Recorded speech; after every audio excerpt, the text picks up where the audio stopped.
game, tiring out defenses, dropping a 28 whopper per game, which was a ton for 1988 standards. Now, the problem was the Bengals would face the Bills in that AFC Championship game, and right before the game began, Marv Levy wasn't having any of these new fancy offensive plays. It breaks the rules of football. How dare anyone defile this holy game? And somehow, the NFL actually agreed with Marv and told the Bengals if they ever ran their no-huddle offense against Buffalo, they would immediately be hit with a 15-yard penalty. So, nice. Good work, Marv. Well done. So they lost the game by a ton, and then as time went on, Marv and the offensive coordinator just decided to yoink the Bengals' entire no-huddle idea and slowly applied it to their own team until finally, as the 1990 season went on, the Bills used an offense named the K-Gun offense, obviously named after their tight end, Keith McKellar, who was bad. Anyway, the offensive system worked great, but it was heavily demanding because not only did Jim Kelly basically have to call his own plays every single time, but this offense would just collapse unless every player on the field on their side wasn't in god-tier shape, including their great wall of fat guys who couldn't sub off even once during a drive. So the Bills rode this offense to a dominant regular season, finding themselves holding an 11-2 record, but standing before them in Week 15 was the fellow 11-2 New York Giants, led by the Bill duo. The two Bills and Parcells and Belichick wanted all the smoke. And in this game, I'm pretty sure at least, Belichick casted a dark spell that traded the life of a Bill for the life of one of their own, with both Giants quarterback Phil Simms and Bills quarterback Jim Kelly both going down with seemingly really bad injuries, and more importantly, Jim Kelly was actually just carted off the field. Luckily though, Bills backup quarterback Frank Wright, the current Panthers head coach, outdueled the Giants backup Jeff Hostetler 17-13. But the Giants played well, utilizing a near perfect defensive scheme and offensive scheme, leaning on the run to dominate the time of possession battle. I repeat, the Giants dominated the time of possession battle versus the Bills. Remember that in the future. It's going to be pretty important. Anyway, although the loss of Kelly for an undisclosed amount of time seemed devastating, I mean it was, but in the past and even in more recent times, we've seen certain girthed up big men lead their teams to magical seasons, so either team's potential Super Bowl hopes weren't dead yet. Behind Frank Wright, the Bills finished the regular season splitting their last two games, but sealed home field advantage throughout the playoffs with a win versus the Dolphins, so now going into their divisional round against none other than Dan Marino and the Dolphins, all eyes turned to Jim Kelly to see if he could somehow miraculously get healthy enough for this ever-important playoff game. Yep, he got healthy. He was out there. Jim Kelly against none other than Dan Marino and the Dolphins.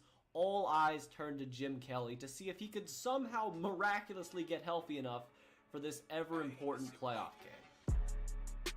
Yep, he got healthy. He was out there. Jim Kelly was a man who, unless he's shot in all important arteries, it's almost impossible to keep him out of an important game, and the Bills exhausted Miami 44-34, looking like they never had any time off at all. Now, although they got that win, the Bills would face a boss they've yet to defeat. The last team standing in their way in the AFC Championship game, this time the Los Angeles Raiders, who, in all honesty, it pains me to say this, but this Raiders team has a great case as the worst team to ever make an AFC Championship game. They went 12-4 on the year, but their one strength was running the out of the rock, relying on arguably the most talented athlete to ever live in Bo Jackson, who unfortunately had just dislocated his hip 7 days prior, and that's how you end up with the Bills coming into this game as 7-point favorites, but god damn it.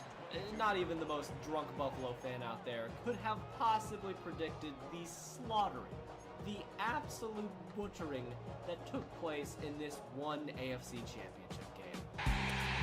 Just as intercepted by Darryl Talley at the 10. Talley, touchdown, Buffalo! Oh yeah, man, I love being a Raiders fan. So after that nail-biter, the Bills were in the Super Bowl. For the first time in their franchise's history, the Buffalo Bills made it to the big game where their opponent was Bill.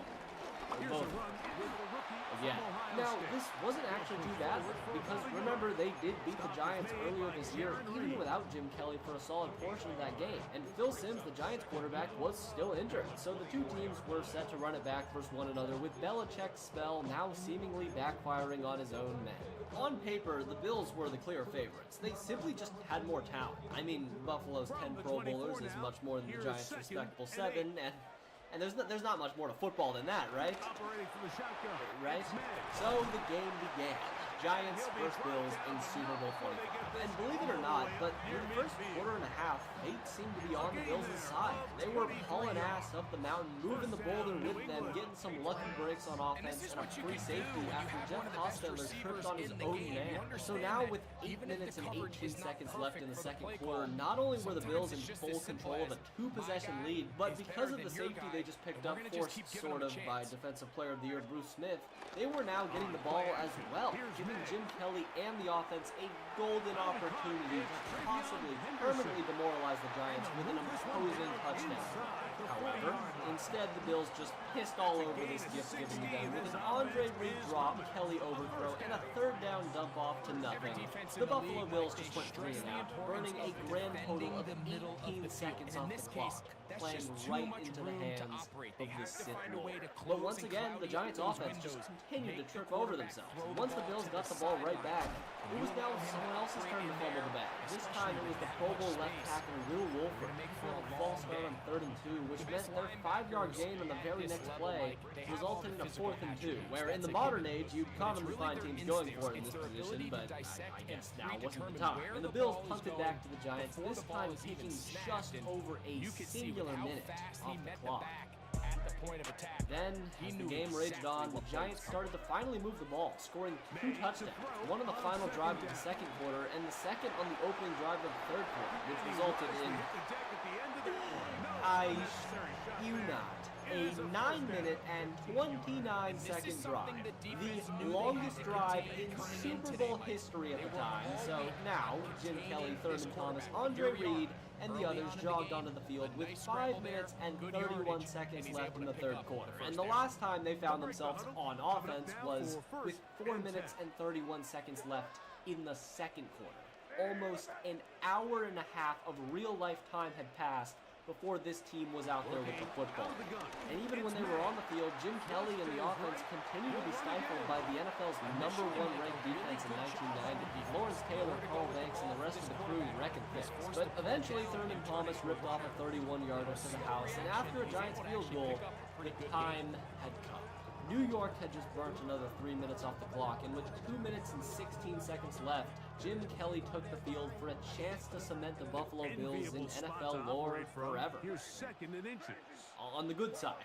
I mean on the good side, I swear. If this was how the Bills were going to win the game, then so be it. Belichick and Parcells could not have asked for a better situation to be in, relying on their defense to win the game, but Thurman Thomas was an issue, ripping off a huge 22-yard run just after the 2-minute warning, and now it was time for Jim Kelly to do some throwing. And he basically did just that, finding 2 receivers for checkdowns, which didn't amount to many yards at all, but okay, whatever. And then they boldly decided to run the ball with Thurman Thomas and spiked it with 8 seconds left, where rather than trying to run another play, they decided to let the chips fall where they may and sent out Scott Moore, a previous All-Pro kicker who was very, very solid, but kicking from a distance wasn't his thing whatsoever, as from just 40 yards and over, 40 yards, he had only made a singular field goal out of his 5 attempts on grass. And it turns out they were playing this game on the good old green stuff. So with the Super Bowl on the line,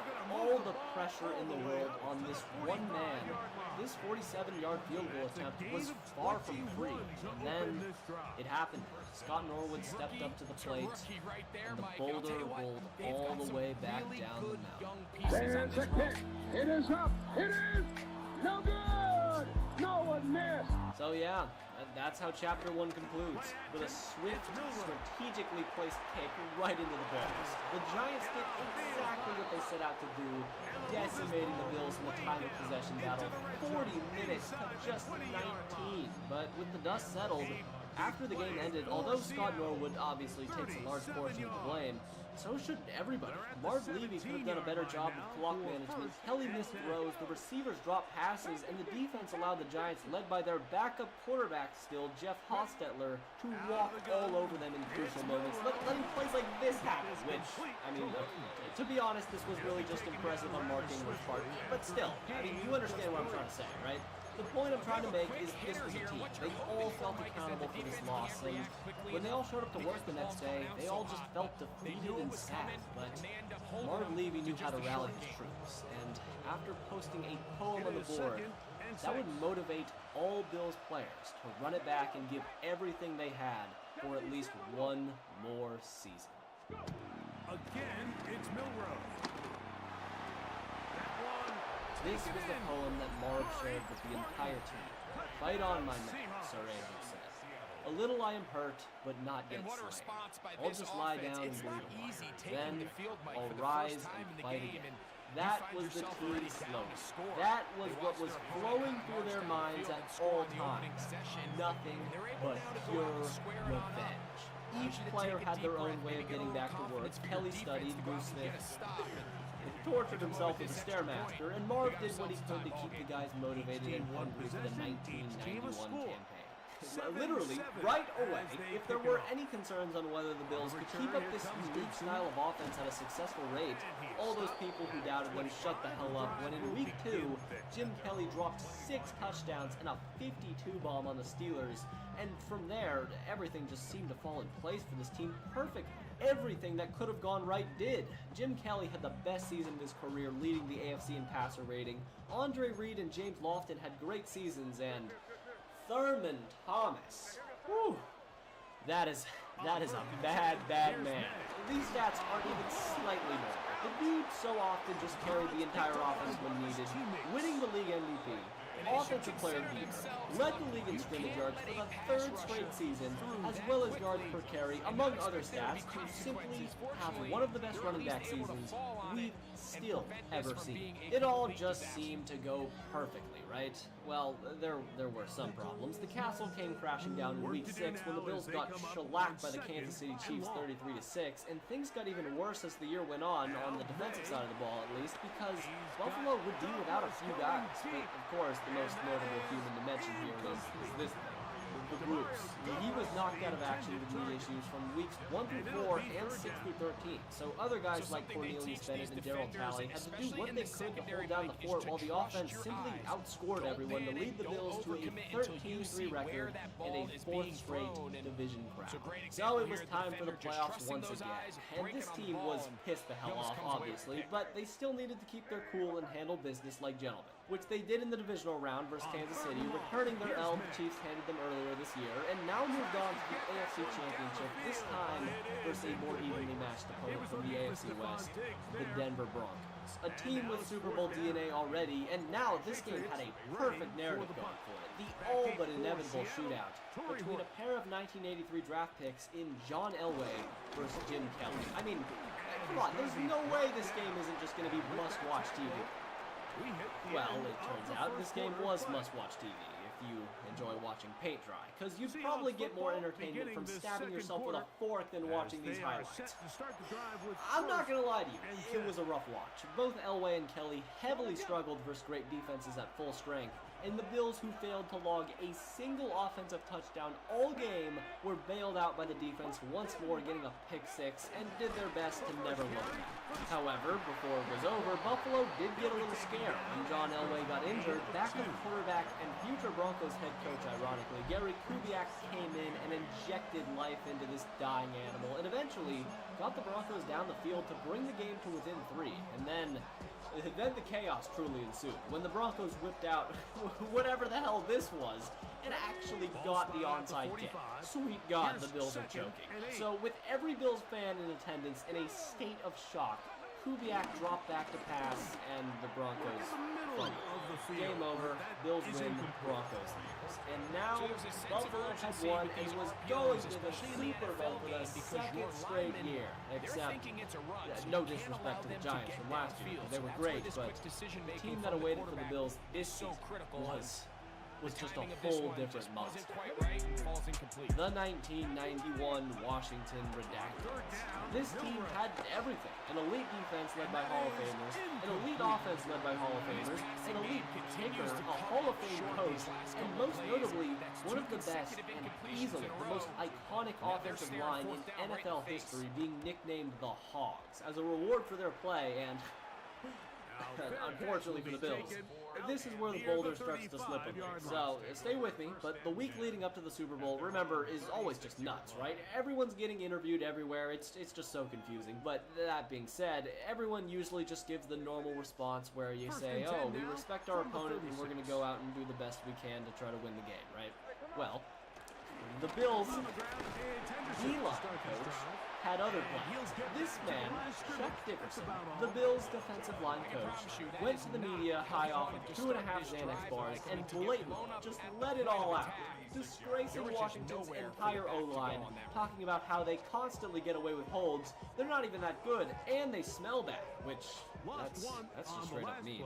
He went way too far on that last line. So that's exactly what Buffalo needed, some controversy. But it didn't stop there either, because Bruce Smith, around the exact same time, who had recently worked himself back into football shape, was getting sent racist letters by supposed Buffalo fans, and conspiracies still exist to this day about whether those letters were actually sent by Bills fans, but whatever was said was enough to make Bruce Smith say he might never play another game for the Bills after the Super Bowl again. And this was all before the game began. So to remind you that the goddamn Super Bowl still had to be played, of course the Bills weren't done getting tomatoes thrown at them, with the MVP of the NFL, Thurman Thomas, famously accidentally losing his helmet before the team's first possession, forcing backup Kenneth Davis to log a 1-yard rush, and a Buffalo punt happened soon after. And I hate to be the bearer of bad news here, but their luck really just did a 180. Everything that could have gone wrong and more did. And the Bills effectively lost the game before it even began, with Buffalo falling behind 0-17 before halftime.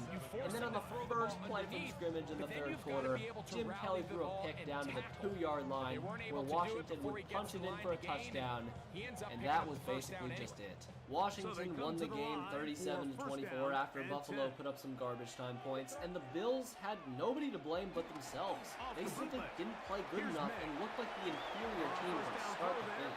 And although the Hogs O-line later admitted after the game that Dickerson's comments greatly motivated them, I mean, you can't just blame the game on one guy, right? And the Bills knew that, and obviously just went into the next season dusting themselves off and hoped that they wouldn't run into another juggernaut, because, I mean, what are the chances of that? So all they had to do was just keep reciting that poem to themselves and get ready for round 3.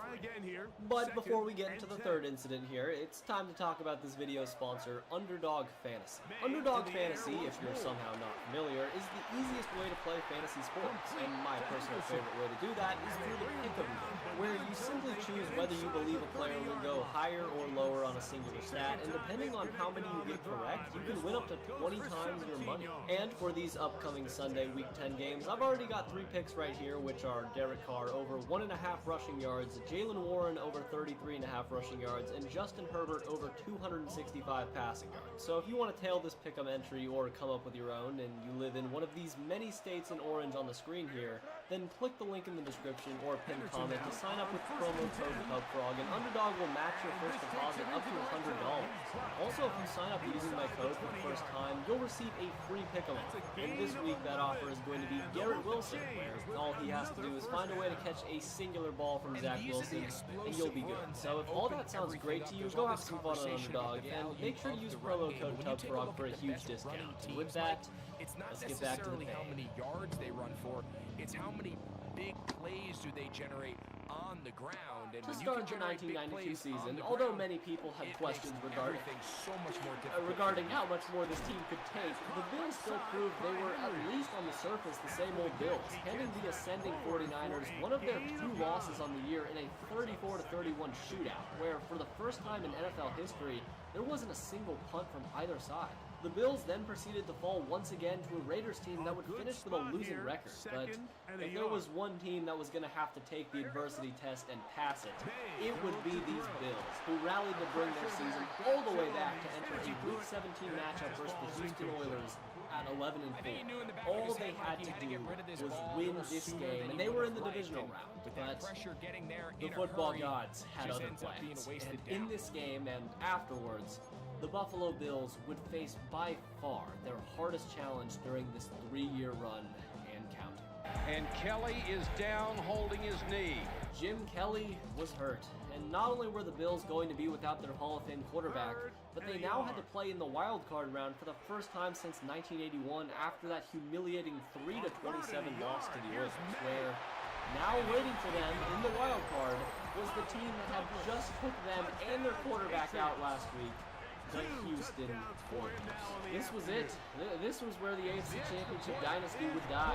All year long, the Bills' offense had continued to show flashes of what it could be, but even with Kelly in charge, it just wasn't the same, as he threw for 10 less touchdowns in 1992 than in 1991, even playing in one more game. And the defensive side of the ball was also allowing around 18 points per game, which, with now a backup quarterback in Frank Reich starting for them, was simply not going to be enough to get the job done. And sure enough, the game began and the Oilers just picked up right where they left off, burying the Bills alive in an anticlimactic ceremony of death. And at one point, in the last 2 games, the Oilers had outscored the Bills 62-6. And in this wild card game, I mean, at one point, can you believe this? The Oilers held a 28-3 lead. I mean, nobody comes back from that lead, especially in the playoffs, so the game was pretty much over. But the Oilers were feeling luxurious today. That stat of destruction wasn't even good enough for them, and they picked off the struggling Reich to take a now inconquerable 35-3 lead. But I mean, we still got around another 10 minutes left or so in this video, so yeah. Thanks, Oilers. Real cool stuff you did there. In one quarter, 28 points were dropped head on the cranium of Houston, and even after forcing overtime, Houston's quarterback Warren Moon threw a pick, and the Bills kicked a game-winning field goal to give this Buffalo team a second life. Once again, this team that just barely survived the wildcard round, led by the comeback wizard Frank Reich, who now held the greatest college and NFL comeback ever, were now all of a sudden a Super Bowl contender again. All it took was one small spark of fire, and the Bills just turned that into a bonfire, slaughtering the Steelers 24-3 in the divisional round, with backups Frank Reich and running back Kenneth Davis falling out of their minds. And now the Bills had to go through the Dolphins in the AFC Championship game, this being their toughest opponent they've faced at this stage in the playoffs, while seemingly the Bills, too, were at their absolute weakest. So the AFC Championship would begin. Marino versus Kelly, and it wasn't even close. Although Jim Kelly came back, he really didn't look like his old self, logging a downright rough performance. But luckily for him, Dan Marino was worse, as the Bills' defense gobbled up 2 picks and 4 sacks off of Dan, and now here we are again. The Bills clinched another Super Bowl appearance, but although they had just come off of playing some of the most legendary coaches and players ever, things were about to get even harder, as in Super Bowl 27, this guy, and this guy couldn't wait to have their shot in the spotlight and were prepared to use some brutal force to take the glory for themselves. So here's the thing. Remember the 49ers? I mentioned them earlier? Well, if you aren't aware, they're also an NFC team, and in the 1992 NFC Championship game, the Cowboys faced off against the 49ers in effectively what was viewed as the real Super Bowl between the 2 best teams in the NFL. So, when the Cowboys got the job done, they came into this Super Bowl as 6.5-point favorites, which was slightly less than Washington last year, but I mean, that's not saying much because that game didn't go well at all last year. But the point I'm trying to make is the Bills weren't favored in this game whatsoever, but maybe that's exactly where they wanted to be. Bruised and battered, backs to the wall, with nobody in America believing in the Bills outside of their own fans. Now, I want to make it clear that the Cowboys clearly had more talent than the Bills, but Buffalo did have 2 things. One, at least this wasn't going to be their first rodeo, and they may have had the potential formula to beating Dallas, which was to simply outscore them. I know, what a strategy. But remember, earlier this season, simply scoring points on every possession was enough to beat the 49ers, so maybe that same plan could work versus Jerry's unit of men. But unfortunately, the Bills didn't collapse before the game like they did last year, but it was a much, much sadder defeat this season because despite what seems to be the narrative around this game today, the Bills had clear chances to win this game, but Jim Kelly just didn't look healthy on this game. As after taking a 7-0 lead, taking advantage of a blocked punt, Jim Kelly would go on to commit 3 turnovers in 3 straight drives, and then got re-injured, forcing Wright to try and salvage the broken toy he was handed again, but this time the bag of magic had run dry. And after taking a 31-10 lead in the third quarter, the game was all but decided, and the Dallas Cowboys won the Super Bowl versus Buffalo 52-17, scoring at the time the most points ever in a Super Bowl. How long can this go on for? And somehow, the Bills have just continued to push the threshold of despair even further, with each of their Super Bowl losses somehow feeling less and less winnable. But once again, they simply just ran into an all-time great team, and if they can somehow manage to get back to a 4th Super Bowl, it won't happen again, right? I mean, 3 years in a row, at least, of running into all-time great teams, that would be so unlucky, right?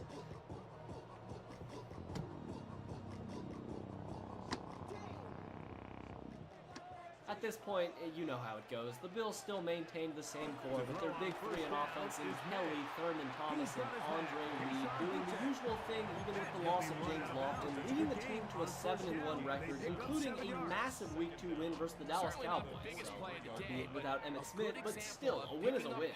And what this game proved is that regardless of who's out there, like it or not, this Bills team was still a very real threat to win it all. However, they did start to drop a few games here and there, but still managed to finish the season relatively healthy with a 12-4 record, and due to the Dolphins losing 3 more games than the year prior, the Bills snatched the division crown and held yet another home divisional game versus their playoff punching bag, the Los Angeles Raiders. But let's take a step back here for just a second, though, because with the entire Bills core aging and free agency breakthrough coming soon, this was the Bills' last chance to finally win a Super Bowl. They had bled so much that they simply could not get up any longer.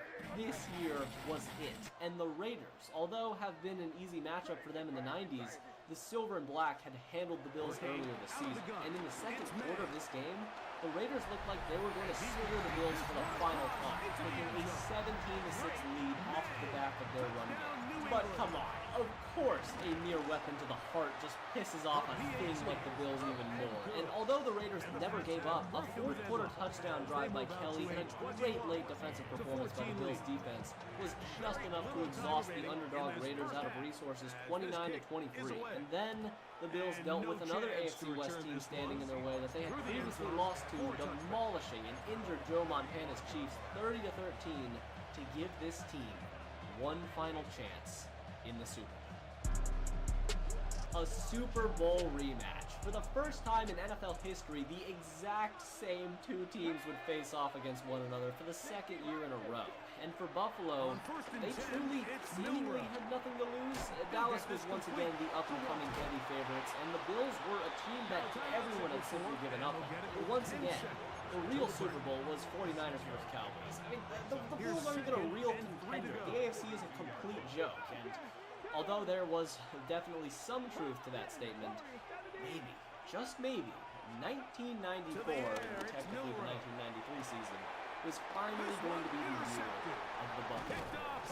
The team was still holding on by a thread to Mark Levy's inspirational war stories. This team just had one more river left to cross, but the pressure on Buffalo for this rematch seemed to be absurdly high, but in a weird way, because there wasn't much pressure to win the game, more so to not lose. The thought of being known as the NFL team that made and lost 4 Super Bowls in a row corrupted the Bills from the inside, and they had to do all they could to fight those thoughts all the way until after the game, when they could make everyone just shut up for good. And maybe if they needed some more added motivation, Cowboys head coach Jimmy Johnson made the cardinal sin of trash-talking the opponent before the game, possibly by accident, saying Buffalo probably isn't feeling great because they've lost 4 Super Bowls in a row. But, you know, it had only been 3 at the time, so bold move by Jimmy to say that. And as the game began in the final hour of the Bills' destiny-deciding game, the first 30 minutes went really, really well. Buffalo was in control of the game, and the defense caused a world of trouble for Dallas' offense. And it even seemed like fate was on their side, with the 70-year-old Marv Levy getting knocked down, bled a little, and then got right back up. But for how inspirational that was, even so, the Bills made mistakes that could have allowed them to pull away with a larger lead. A 13-6 lead going into a long halftime break is still very, very solid, and was a shocking development for most people watching this game live. I cannot stress this enough. The Buffalo Bills were in full control of this Super Bowl in the first half, and still, for reasons that I can't fully understand, I have my own theories, but I don't get it. The Bills walked into the locker room, and according to sources such as Troy Aikman, who was actually there in person, when the Bills were walking back to their locker room, entering halftime, they just seemed tired and sick. Like they didn't even want to go back out there for the second half. The team was losing motivation by the second, feeling like things were almost going too well for them, and eventually the law of averages was going to set in. And I mean, even O.J. Simpson seemingly saw it coming. If the Bills were happy with the first half, they certainly didn't show it. Very somber group of guys coming in. There was no talk about great first half. Thank you, O.J. What a truly good and honest man he is. Foreboding, a term used to describe a feeling that something bad will happen, seemingly just took over the locker room. Call it what you may, fate, destiny, or whatever, but I firmly believe the Bills bottomed their own downfall enough to turn it into a reality. All those motivational war stories bestowed upon them by Marv had just started to fall flat all of a sudden. Why would we ever believe in these stupid poems and motivational stories if all they've ever done was brought us more and more pain? So to start the third quarter, on the third play of the second half, Thurman Thomas seemingly drank the Kool-Aid too and coughed the ball up to Dallas, resulting in a 46-yard touchdown. And from there on out, this game was over.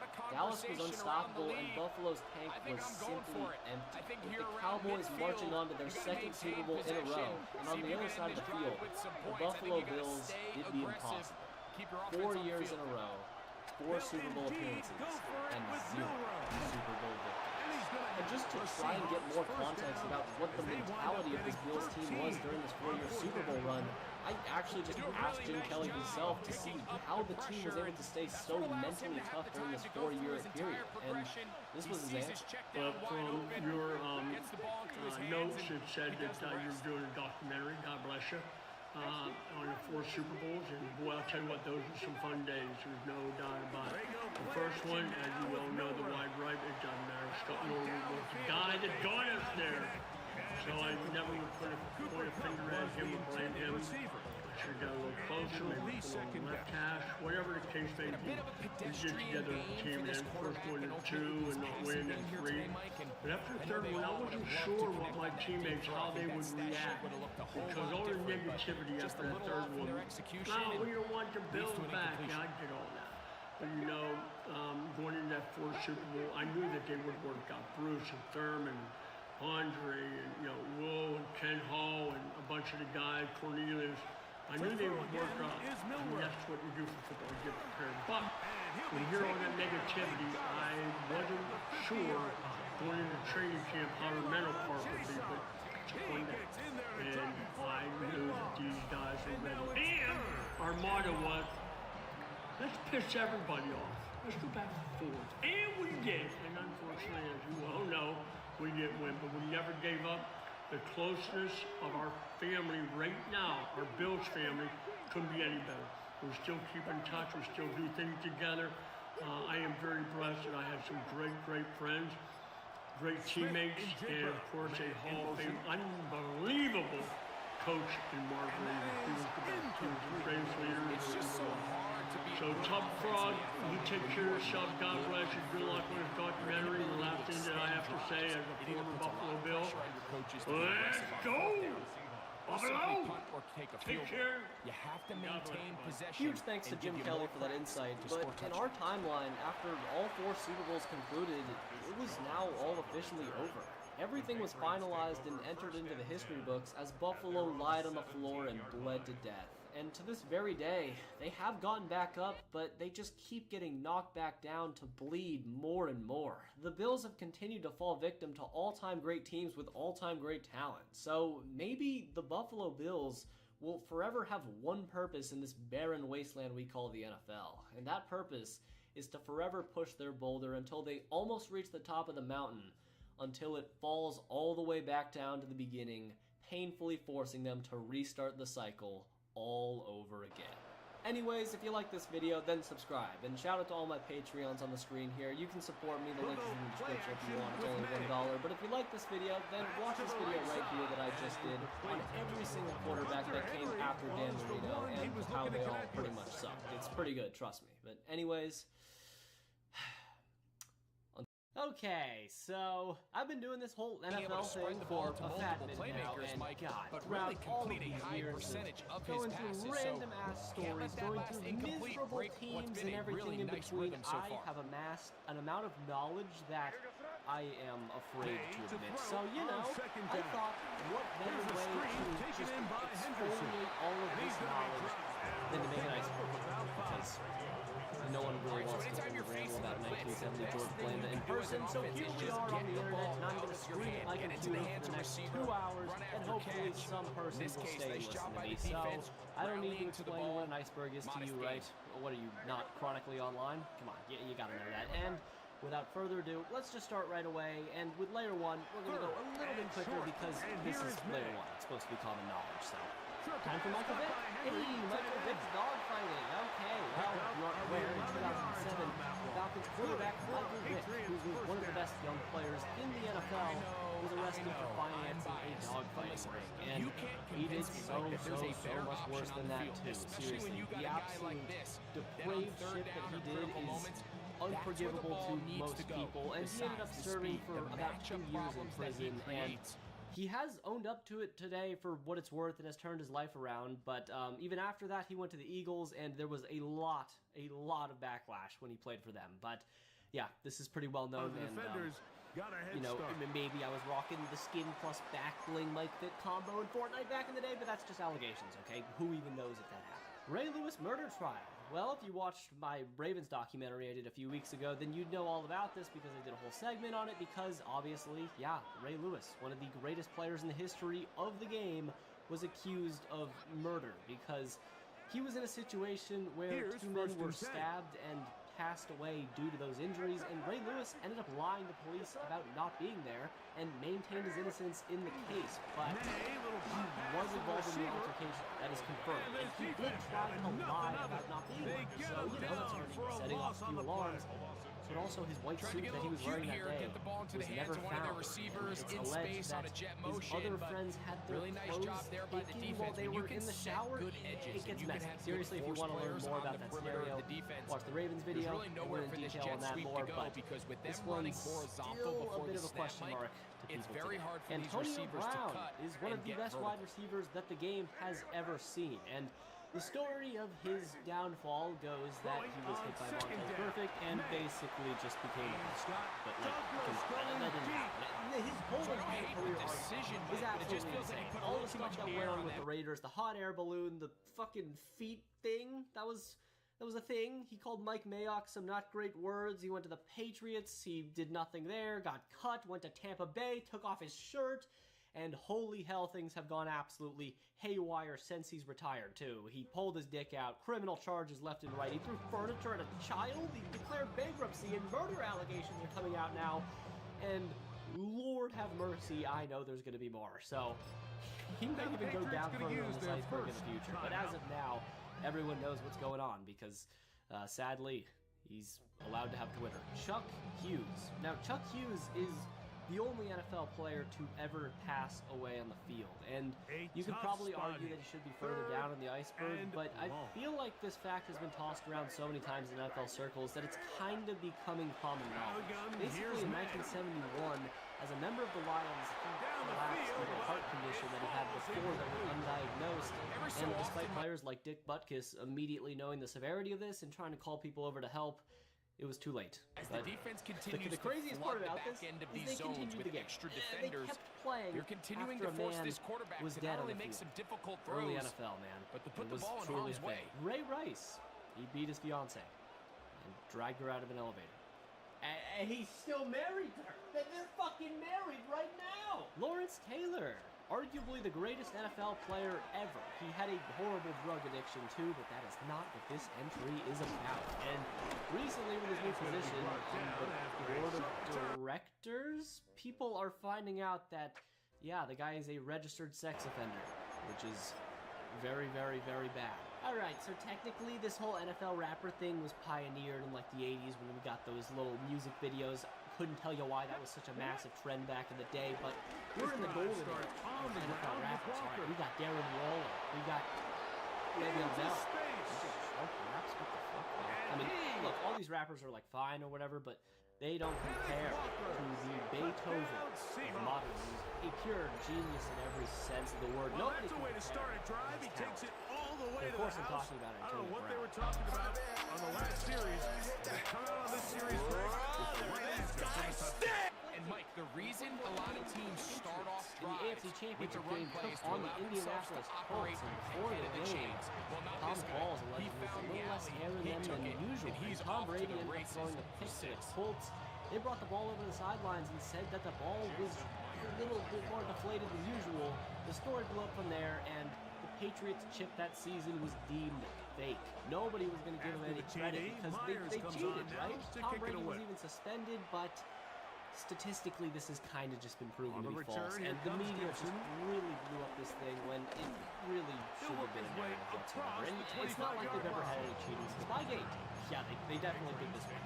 They cheated here for sure. Eric Mangini was a former staff member of the Patriots, and he ended up leaving to go to the Jets, and Bill Belichick was not a fan of that. The two had beef, and after he left the Hive, Mangini snitched about Belichick's ways, and Bill was fuming. He almost fought Mangini at an NFL meeting. It was a whole ugly breakup. Really sad to see the bromance fall apart like that. But Belichick was really kind of just slapped on the wrist for this. But the damage was done to the Patriots' reputation. And even today, a large amount of people who don't even know anything about sports or football in general still look at the Patriots as cheaters. The Love Boat in 2005. God, the Vikings are such a...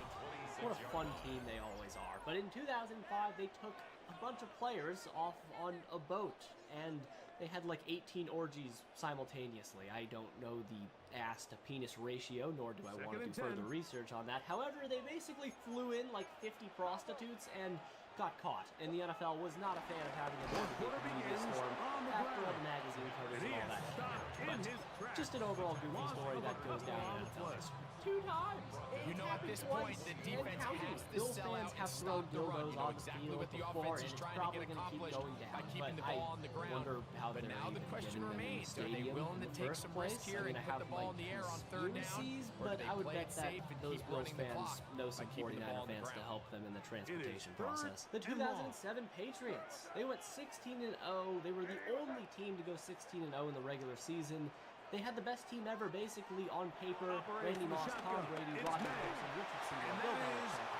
They had a ton of talent. It was When you get the disgusting. ball in this And situation, Eli what you're Manning has looking big to do beats is in not the only match. end the Larry drive with a Tunsil's touchdown, gas put the mask. game So away, before the but you'd love to 2016 chew up draft, some clock. anonymously So a video was with that leaked incomplete showing Larry pass now Tunsil, likely one of the putting an top end to this prospects series, going into the that's draft, a big opportunity smoking for them from to try a to close gas this game mask out. bong. Just an absolutely iconic video, but in the time, GMs were kind of scared off right away because he was one of the best prospects in the draft, but he ended up falling because of that. And honestly, to this day, nobody really knows why this happened, but hey, man, we got some amazing NFL lore because of it. Darren Sharper. So Darren Sharper is probably the most well-known, like, really fucked up NFL player, and that's why he's in Layer 1, because he was accused of drugging and multiple women, and he's currently serving a just 20-year sentence because of it. And the dude is technically still eligible for the Hall of Fame. You could just He see is the also one of frustration the on best running back's safeties face as he's statistically getting helped off the in the ground. NFL. There was just nowhere to A go lot of from the people moment he really was hoping he handed the doesn't ever ball. make the Hall of Give Fame. credit On to a the completely defense. unrelated Great note, job. Ben Roethlisberger. From the 38 I wonder what he's here here's for. second Yeah, same and thing. 9. Allegedly, sort of. twice. He was never charged, but apparently in a Lake Tahoe hotel and casino, he allegedly called a staff member to his room saying that his TV was broken, and it wasn't. The biggest issue and why they find themselves trailing in this game, Mike, has really just been the ups and downs this, of this like I passing said, is game. just land. Sometimes Deshaun he's Watson highly likes accurate it and in the efficient. ass. He And was at accused others, by like he just misses 87 too many women of easy throws. inappropriate misconduct. Question is, are they going to be able to He married overcome his this girlfriend quarterback after all of inconsistency these and accusations pull and this game people out? coming forth in the legal proceedings, down, and he was Milroe. suspended by the league for roughly a year and never played football again. Because what NFL team would possibly give him a contract? Down to the 40-yard I gotta line. talk to you about this video sponsor, Able to get loose SeatGeek. And after the if you catch somehow for more don't yardage, already know, that'll be a SeatGeek pickup, sponsored this channel 21. multiple times before. SeatGeek is the #1 rated ticketing app with over 28 million downloads. first set of And downs to they work have with. more than It is first 70,000 down events and listed 10. on their app alone, with so many different things you can choose from. Not just football games, because obviously there's no football games going on right now, but They'll try in the to set up future, a screen SeatGeek here is with perfect for Walker. NFL games, but they also have bring him concerts, down, but festivals, not you until name they it. get And they have inside the baseball right now, 40-yard line. WNBA games are going on, so Good-looking there's plenty to go screenplay and there, see. a gain of And I love 11 and a SeatGeek first because it down. actually shows you where And your this is seat a is tricky going to be part and of what the your view game is for going to look any like, so you're not defense. You going to be find caught off yourself guard. And it also protecting a tells you late a score lead, from 1 and to 10, the age-old basically telling question you is, if do you you get a good remain deal or not. aggressive? So if Do you you look try at the to just green, keep the ball that from means being you got a thrown good over your deal, head and and make red everything be obviously tackled means and bad. played And also in front every of you? ticket gets That's backed what by every their buyer defensive guarantee, coordinator so struggles with, you don't have so to worry about they getting can't burnt. get too And of soft course, here I've as they got you try to covered hold too. on to So this if you lead use here code late. FROG10, you get 10% off your next set of tickets on SeatGeek. So once again, that is 10% off any ticket with promo code FROG10. Just hit the link in the description or click the pinned comment. Download the app and use the code at checkout when the time Doing comes. So everything in thanks his to power SeatGeek to for try to get sponsoring that this ball video. around the With edge that, to the let's boundary, get but back. just great pursuit there DeMar by this Hamlin linebacker. in the 2020 NFL Stand with season his versus the ankles, Bengals. running through Bill safety contact, DeMar and Hamlin collapsed makes on the the play field behind the and line. went into cardiac arrest. He was luckily revived on the field and made a full recovery, and from there, the NFL kind of just ran with this feel-good story because it really was that. It was crazy to watch his recovery happen so quickly, and miraculously, after the game took place, Naheem Hines returned an This is one opening of those kick situations versus the that plays Patriots directly into all the way hands of the back. defense So because it was really a cool they story. know DeMar Hamlin made this a full offense has recovery, to and be he started for the Bills one-dimensional. most of This last has to year be a too. pass. The So top what do? They suck bring in in extra the last year of the defensive John backs. Gruden They era for the clog up Raiders. the back end. At the end of the day, Reception. there's just nowhere for the offense to in go the with the ball. 1972 season, the Raiders took on the Pittsburgh Steelers, and then Time now becoming a factor as we get to third down. The index card, Joe Namath's guarantee. From the So Super Bowl III it's is one of the most Milroe. iconic games in Short sports pass history. taken in by the Picture tight of end. Joe Namath holding his finger up as he leaves the tunnel goes down as one of the most famous sports pictures ever. But before the game, the We Colts see were teams heavy more and more favorites. throw the ball And this was short of the before the sticks on AFL third down, really for merger. two reasons. And the Jets of the One, AFL were they're thought of as confident that they can pick up the significantly first less down than with yards the after the Colts catch. of the Two, NFL. And before the game, teams' the willingness Colts to player go was for it on shit fourth talking Joe down Namath, is at and an he all-time basically high. responded by saying, Now I or guarantee never, that we they'll are throw going on to fourth win. down. And the Jets did just that. They went out there and outplayed the Colts in every facet of the game. Earl Morrall, the Colts quarterback, played so badly that people thought the game was rigged. And Joe Namath cemented himself as a legend despite his injury-plagued career. And this was a massive moment for the early NFL. Like I said, it was huge for the merger, and the NFL today would not be where it is right now. The question is, take place. can they Aaron get a Hernandez. stop? I They don't find really a know way what more I defensively can to hang possibly on say to this about lead Aaron and get Hernandez. themselves I this mean, big win. he's had documentaries made on him. Everyone knows his story. He killed people, committed suicide in prison. He had CTE, he whipped his dick out in the locker room. now Teammates say his playing move with the flip-flops lead super after that hard. He would be like a fourth sweet quarter guy touchdown. one day and Time then to kick it have back the huge other anger way. issues the next. One of the He darker fields it stories of at the the last 8. 15 years of football, and And he'll be hopefully brought that down we never see just someone like him in beyond the the NFL again. 25-yard The line. Madden curse. You know, it's an easy one to throw out there. It happens in pretty much everything. Video game curses are a solid buzzword, but you know, there was some legitimacy to it for a bit. I mean, there was players like Peyton Hillis and Antonio Brown, but recently we've seen Mahomes on it, Tom Brady, so I mean, there's not much validity to it anymore. Red Favre Here's dick pics. first You'll never and guess 10. what this entry means. Yeah, he texted his enlarged Now, skin May. accessory to a Jets That one reporter. taken in who by sexted him. Douglas. So And you know, good quarterback. Best guy. He also committed insurance fraud. Nice. Super Bowl 47 conspiracy. So, in Super Bowl 47, the Ravens played the 49ers, and Jacoby Jones and the Ravens were absolutely destroying them. I mean, this was a Ravens blowout. The Super Bowl was about to be turned off by everyone in the third quarter, but then the lights went out. And to this day, it's a bit interesting how this even happened. Apparently, that it was just a power overload and very, very fluky, but for the 49ers, it can't be argued that it couldn't have happened at a better time. I mean, they were better than this, but he's killed all momentum for the Ravens and brought them back into the game, leading to them almost winning. And if the Niners had actually won this game, I mean, it would have been one of the biggest conspiracies ever. But they fell just short, and still people to this day swear that it was done by the NFL on purpose to save Ravens. 28-3. It's weird. I kind of have no idea what this is referring to. I don't know. If you could help me out in the comments, that'd be nice. O.J. Simpson! Yeah, everyone's favorite golfer and funny old guy on Twitter who recently passed away. And yeah, he's a pretty good football player or something. Actually, he's completely innocent. I mean, the glove they needed to come up with a play the most like this defense delivers. We'll talk more about good old O.J. Needed to get the ball back to their offense to give them a chance still to just go pull this one out out. loud. The Buffalo Bills in the 90s made 4 straight Super Bowls and lost every single one of them, with the first being the absolute toughest one to swallow, as they came just a wide right field goal away from changing their franchise's history forever. And since then, I mean, their fan base has just been does a nice job here soulless. initially The using worst zone so coverage to take away the middle of the field. Pretty That's the most subjective, valuable but real estate to in me, it's the football. 2018 Quarterback season gets off his NFC first Championship. read, Saints some openings versus to the the Rams, sideline, and the and Saints him would and his have receiver are able to connect. easily won this game if Nickel Roby-Coleman was called for this clear pass interference, and there's literally no argument against this not being a penalty. And the Ravens ended up sending it to overtime without the penalty being called, made the Super Bowl, and just robbed, absolutely robbed us NFL fans of a Tom Brady versus Drew Brees Super Bowl. And I still can't get over it to this day. And I'm not even a Saints fan, but Saints fans, you know, at least things are better nowadays. I mean, they have the best team in the NFL. What is there to complain about when you have Jake Haener, Josh Gordon? So Josh Gordon was basically one of the best wide receivers in the 2010s talent-wise. In 2013, he led the league in receiving yards with atrocious quarterback play in the Cleveland Browns. So he was like that good. Seriously, he could have been an all-time great, but he couldn't. Stay off the weed. 73-0.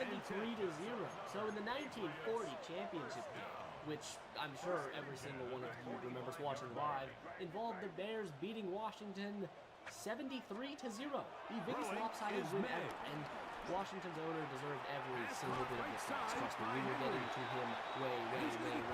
But still, this game actually existed, which is kind of crazy.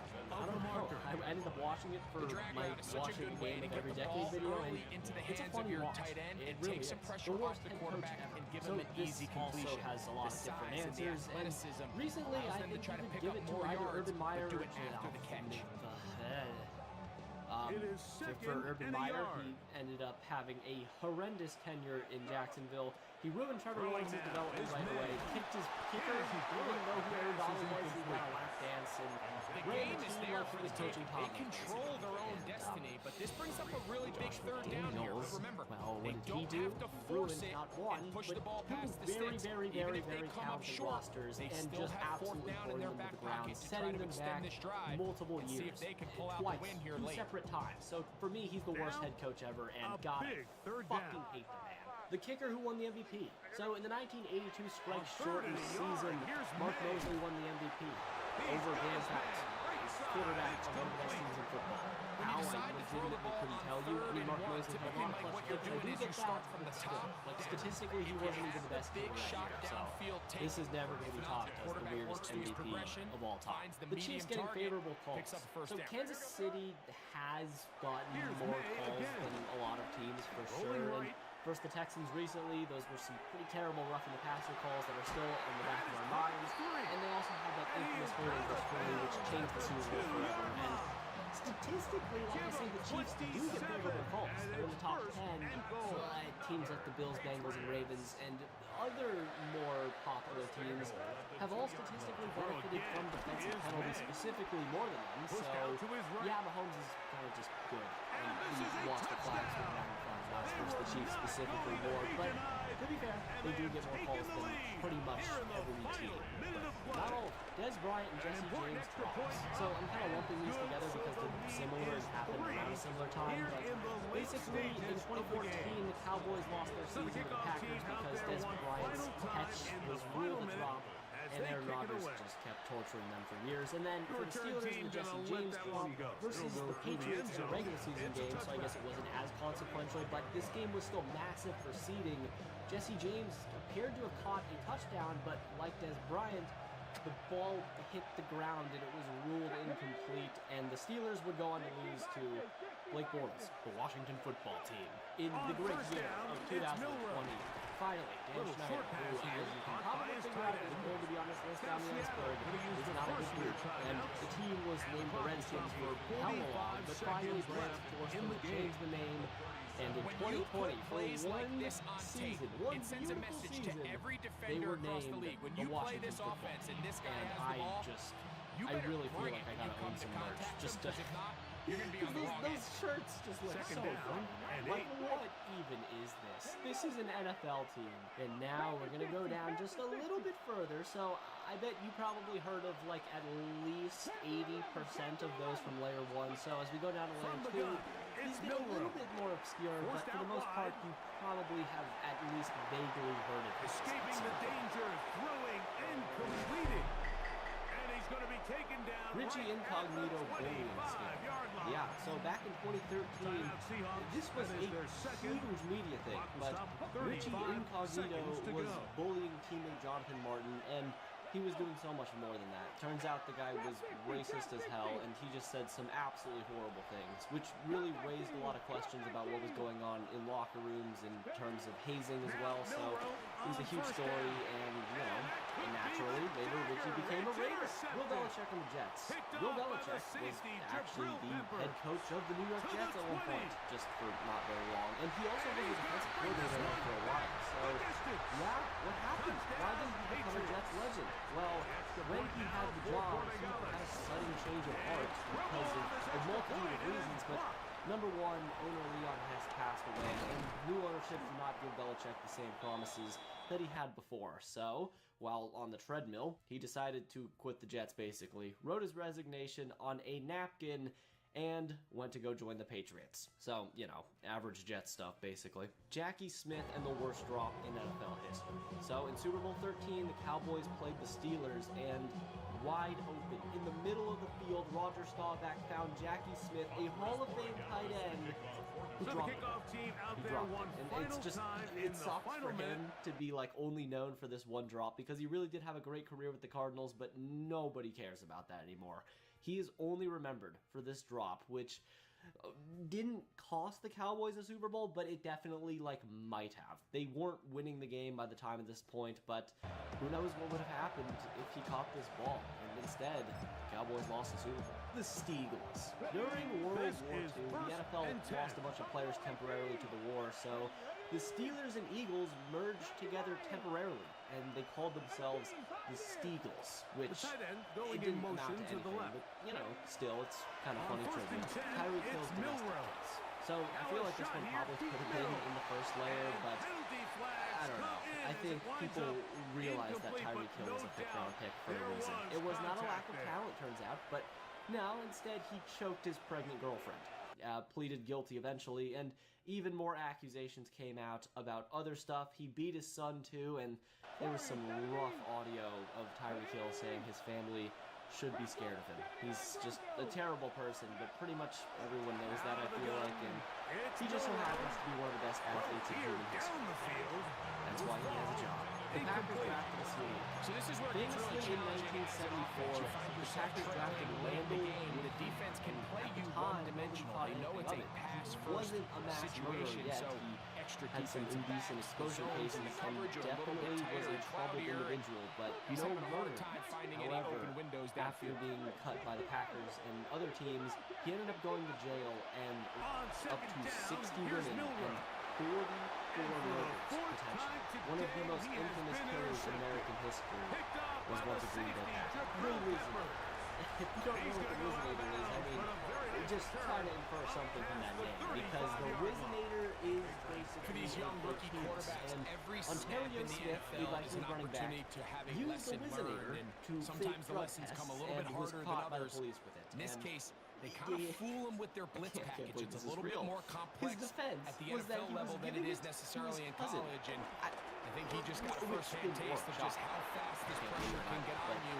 Yeah, he was caught with it, and this incredible piece of NFL lore has not come up since then, sadly. Reggie White and Jerome Brown deaths. Tragically, Jerome Brown, an All-Pro for the Eagles, died in a car crash in his prime in 1992, which led to Reggie White, one of his best friends, announcing his death to the world and Philadelphia fans. And then in 2004, Reggie White himself passed away at just the age of 43 due to a heart condition. So these were just two tragic losses for the NFL and for Philadelphia especially. Rest in peace to them. Adrian Peterson.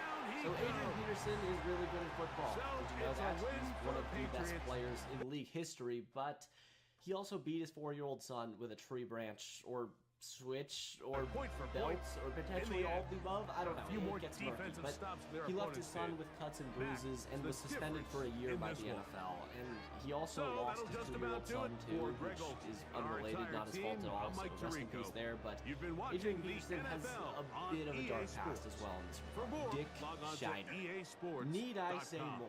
Bounty Gate also could have been in Layer 1, but this was a Saints scandal under Sean Payton and Greg Williams back in the day for the Saints. And basically they paid players for injuring specific opponents like Frank Gore and Brett Favre, saying to kill the head and the body will die.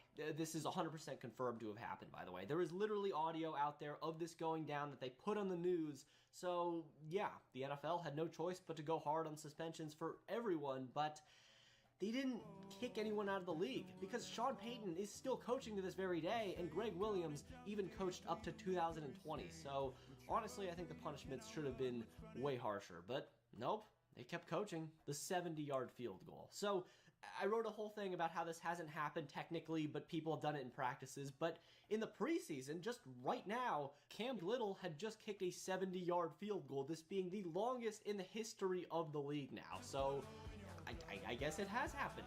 Never mind then. Jameis Winston. Recently I made a video about his allegations of SA and groping an Uber driver, but it's just, his whole thing is very interesting because the narrative around him is extremely positive right now, but there also is a lot of non-goofiness surrounding him. So he's just an interesting NFL player for sure. I recommend watching my video I made pretty recently on that though if you want to learn more. CTE. Obviously, CTE is going to come up a lot in the future, and it already has with Antonio Brown, but specifically, this is about Junior Seau, who was one of the nicest NFL players to ever play, and he ended up taking his own life in 2012, and this was another massive media thing, because also he was one of the greatest players to ever play the game, and after his death, it was revealed his brain had major signs of CTE, and he basically couldn't keep going with his own pain, and yeah, ended up taking his life. So just a horrible situation, but it's also one of the most common cases of CTE in NFL history, just in overall sport.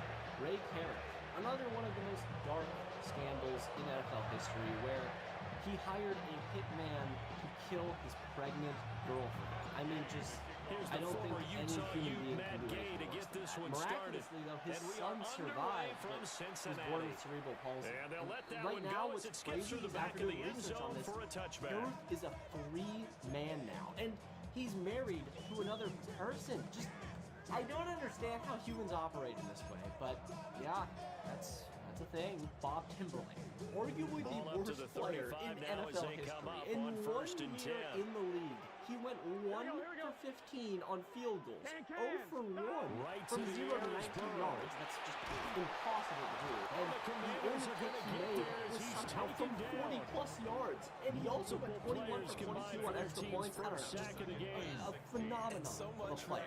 And he never played in the league after 1965, so I think he's got to be on the side. The third Manning brother. So Eli and Peyton are elite players, obviously, one significantly better than the other, that being Eli. Cooper Manning, though, is the third Manning brother, and he could have possibly been better. He was a way better athlete than both of them. He suffered a career-ending spinal injury after committing to Ole Miss, and never got to reach its full potential. Really sad. Tom Brady benched. Yes, even Thomas, Edward Patrick Brady Jr. was benched, as in 2014 in a blowout loss to the Chiefs. People thought his career was over after he was benched in a blowout loss, and if Belichick was going to get his way, because he did kind of want Brady gone at this point, Jimmy Garoppolo would have stepped up, and who knows, maybe the Patriots would have had 2 less Super Bowls, and Tom Brady could have been a Buccaneer for like 6 or 7 years, but that timeline never happened. Instead, Tom won a few more games. Ronnie Lott, in 1985, Ronnie Lott had a gross finger injury, but instead of missing time and getting surgery, he decided to have his pinky amputated. He cut it off so he could keep playing. Just what a mindset, man. Absolute animal. And to be fair, Ronnie Lott did say in the future that he regretted the choice, so, you know, please, all of you out there, do not cut your finger off to not miss a game, but the dude is a top receiver. Orlando Brown Sr. was on the Browns, of course, when this happened, and was hit in the eye with a penalty flag, which was waived. He was blind for 3 years because of this, and his career ended. Just a freak accident in every sense of the word, and he ended up suing the NFL because of this and was awarded millions, so at least he got that, but just an insane story that this even happened. Jimmy Hoffa. Infamous unsolved mystery. Jimmy Hoffa was a politician, and a lot of people say that he was likely murdered by the mob, as he could have potentially outed them and ended up going missing. But where this ties into the NFL, though, is his body was never recovered, and legends say that his body is buried under Meadowlands, once the home of the Giants exec. So, who knows? Maybe it's true, maybe it's not, but anything to explain what the hell has been going on with the Jets over these past 60 years. William Shakespeare, in the first ever NFL draft, the Steelers, the first ever NFL pick and the third pick in the history of football, with William Shakespeare. He decided not to play football because, I mean, they were paying you like $2 a game max, so yeah, just cool trivia again. Joe Pullen, the 2006 Lions defensive line coach. Joe Pullen was arrested for driving butt naked through a Wendy's drive. Just probably my favorite NFL story. It's beautiful. And the best part about this is like his defense was, oh, I'm sorry, I was drunk. I wasn't in the right mindset. As if drunk driving is a good defense, just a double whammy. Amazing stuff. And obviously he kept coaching because yes. The dirtiest hit ever. Charles Martin has the dirtiest hit in NFL history on Jim McMahon, and it's not even close. He slammed him into the concrete after like 6 seconds when the play was over, and McMahon was out for the season. This ruined the Super Bowl for the Bears, and ignited the hatred between the Packers and the Bears even more. And also could have ruined the Lions dynasty, so yeah, still to this day, every single Bears fan hates Charles Martin, and he's not a good guy too, so fair enough. Mike Renfro's catch. In the 1979 AFC Championship game, Mike Renfro caught a touchdown late in the third quarter that was ruled incomplete. However, replay, which was available for broadcast reasons, clearly showed a touchdown.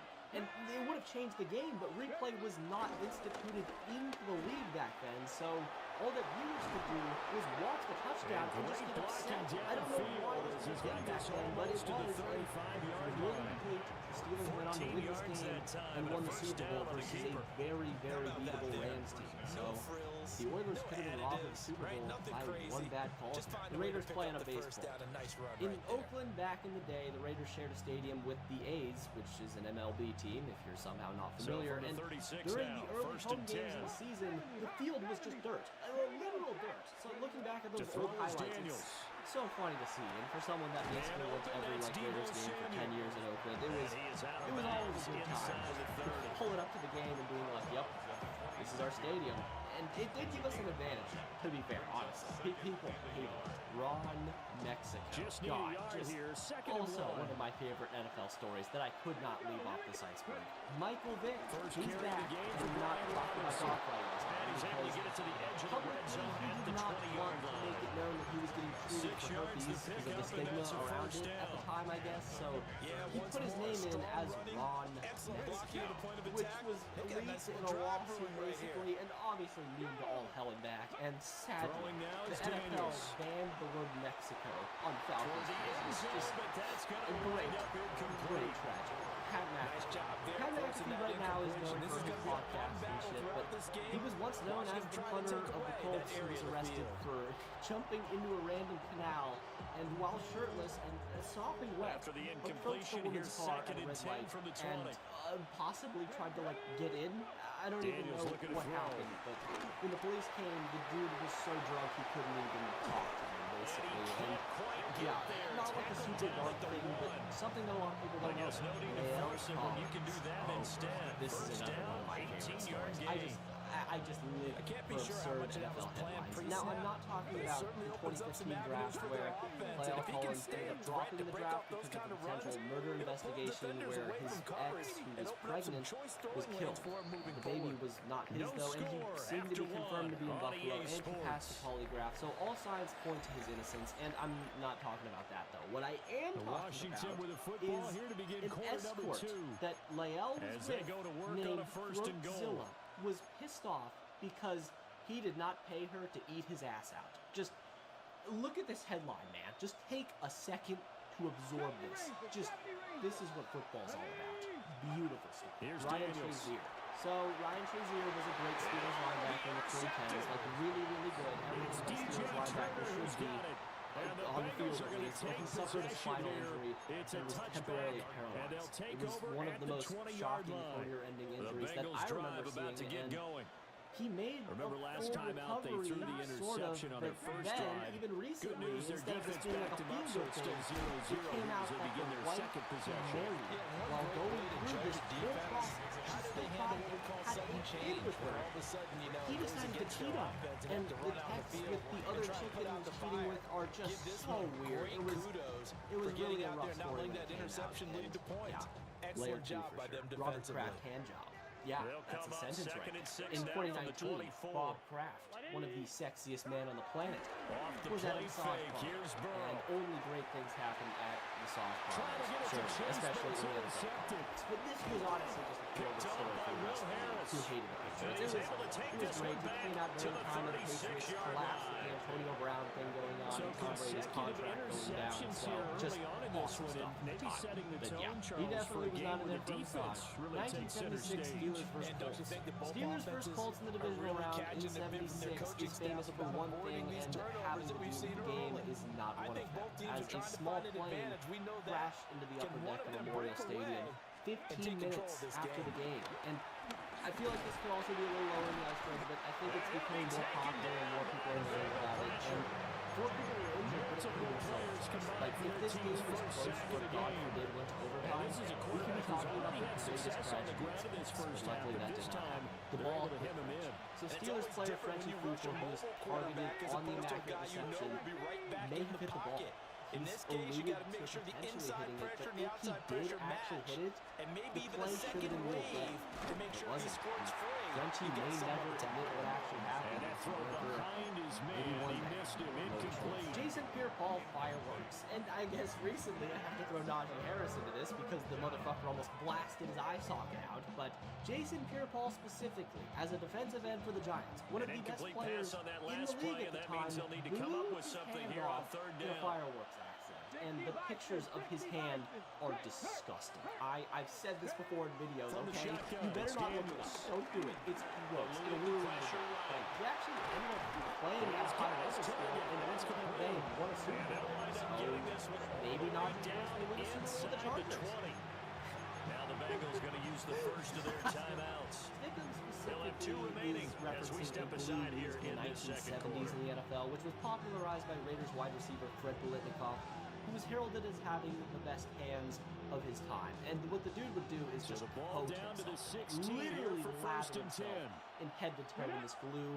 And later on, Lester Hayes, another cornerback for the Raiders, used it in his famous 1980 season, where he still to this day owns the record for the most interceptions in a season. And this season for Lester Hayes was so dominant that it led to the ban of the substance in 1981.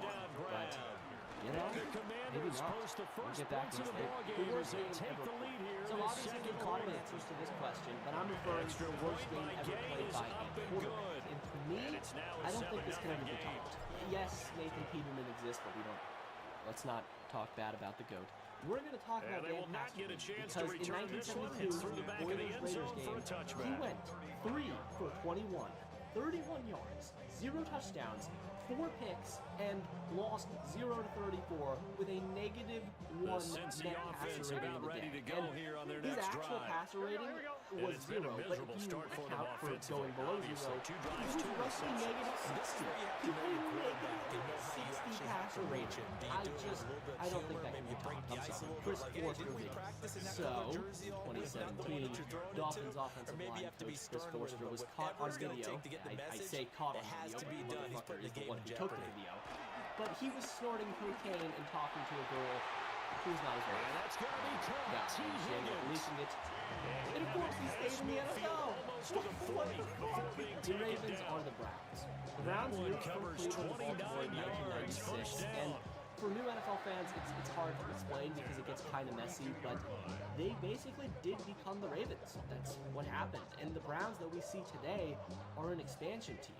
This is a new team. So the Cleveland Browns right now don't technically have the history of their old self. It's complete to you see what I'm trying to say here? The Browns now, you're not the Browns of the past. And the Ravens ended up inheriting the Browns coaching staff from the 90s and won a Super Bowl with that exact team in 2000. So when the Ravens won the Super Bowl in 2000, they were the Cleveland Browns 5 years prior. Herschel Walker trade. This is the worst trade in NFL history. Problem. In 1980, the Cowboys traded Herschel Walker, a running back to the Vikings, for $1 billion picks, which they used to form their dynasty in the 90s, including Darren Woodson and Emmitt Smith. Not much to say. The Cowboys actually made a good decision and won some Super Bowls. Nate Newton. Another great NFL story here. This man, Nate Newton, Cowboys legend, was caught with 213 pounds of marijuana. And after turning and repenting to Christ for this just holy sin, he was back a few weeks later with 175 pounds and got caught again. Now Burrow. He's a failed pin. Sam Hurd is another failed NFL pin, sort of. He also played for the Cowboys and decided to want to sell cocaine and weed, but was caught by the feds and served 10 years in jail. Not much else there. Joe Theismann and Alex Smith injured. So this is another one that definitely could be argued to be further down on the iceberg, but I feel like it's just so well known that I kind of couldn't do that. But this is one of the earliest NFL injury comparisons ever. Is the same exact injury. Both of these guys, same injury. Both played in Washington in a home game. Both played against Defensive Player of the Year winners. Both were missing their top offensive linemen when the injury took place, and both had a final score of 23-21. Very weird stuff, but to be fair, like the most famous graphic of this injury is slightly misleading. Still though, weird that it happened. 1932 Bears. This team is just the anomaly of all anomalies. I don't even care. Ignore infinite monkey theorem. This will never happen again. Through their first 3 weeks, they were 0-0-3, scoring a total of 0 points and allowing 0 points. They broke the standings basically back then and finished the season with 6 ties, having the most wins, and back then the playoffs weren't even a thing, and they ended up tying another team for the most wins, so this basically forced the first ever playoff game to take place, and the Bears won a 7-1-6 record, and they won the chip. The 1977 Tampa Bay Buccaneers. So statistically, this is the worst team in terms of pure offensive output, because they had the least points per game since 1955 with 7.4 points per game. They barely averaged a touchdown a game, and they famously had lost 26 straight games to this point, You could argue the 1976 Bucks are still worse, but that is a record that will never be broken. And with still more than a minute to go in the half, time to try to mount a drive. One of those curses that honestly I think I believe.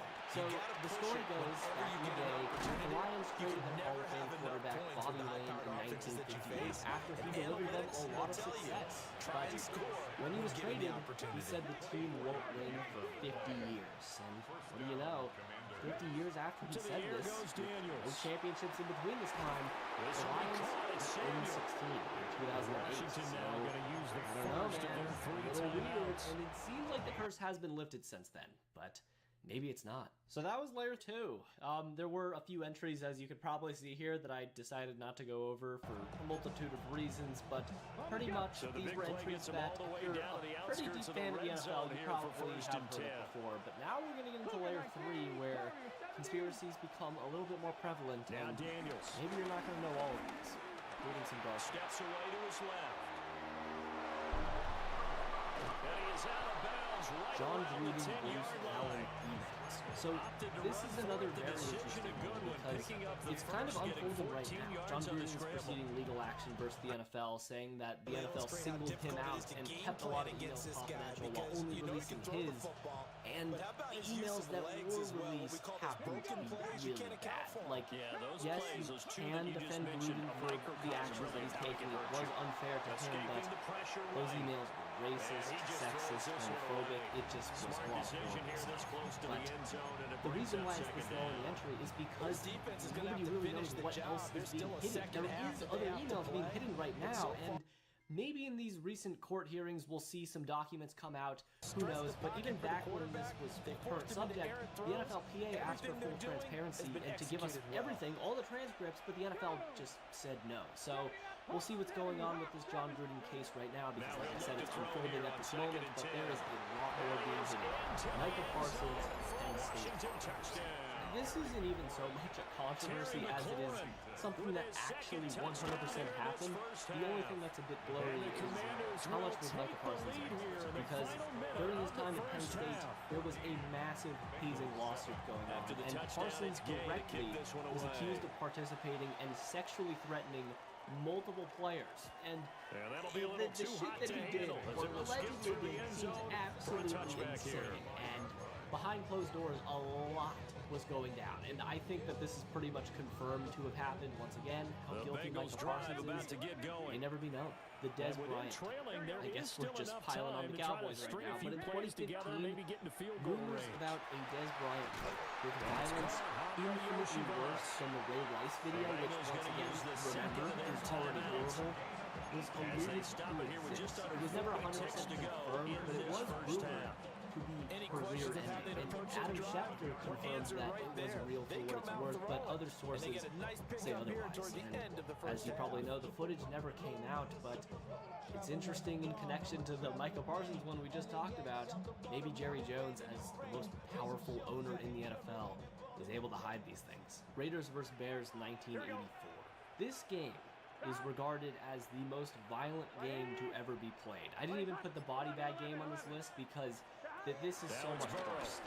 And there is a common denominator in both games, being Buddy Ryan, but the Raiders in this one game lost every single quarterback on their depth chart. Jim Plunkett, the starter, was hurt before the game, but they then lost both of their other quarterbacks, and punter Ray Guy refused to go in as the emergency quarterback due to the pure violence in this game, forcing Mark Wilson, who was already injured and concussed earlier, to return to the game.